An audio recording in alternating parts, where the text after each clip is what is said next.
Pagkagaling nga namin sa bahay ni boss, naisipan namin maglakad. Bakit hindi natin subukan maglakad at isa pa exercise na din yan at maganda sa katawan ng isang tao.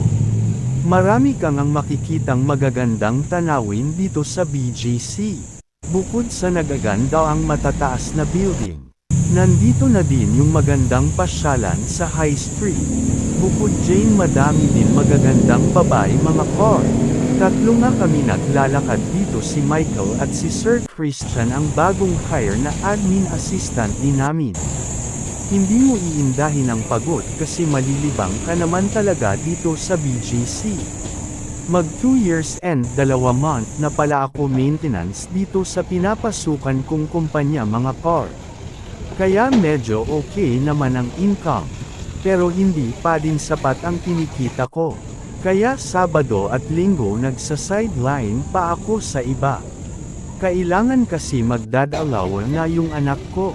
Shout out sa mag-iina ko Jane sa Pangasinan na si Wilma Precious at syempre sa new baby namin. Kayo ang buhay at mundo ko, I love you both. Sa mabutihin kong bayna na babae na si Mama Norms.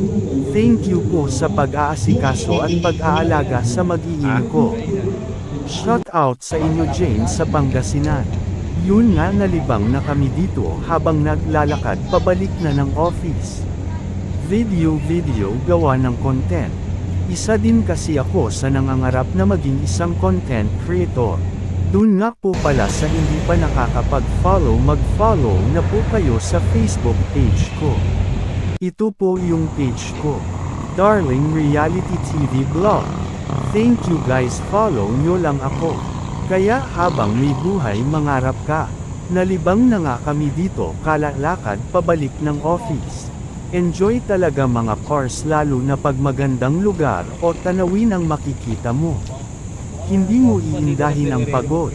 Sheesh, medyo malapit na din ang office namin dito mga car. Kaya patuloy lang sa paglalakad at paglilibang. Hindi mo na iintindihin ang pagod. Malayo-layo din Enman nilakad Enman. Mula Siyam na Street hanggang 30 Street mga par. Makarating na nga kami sa labas ng office. Kaya araming salamat sa lahat mga par. Hanggang sa muli, thank you for watching. Cheers! Alright, let's go!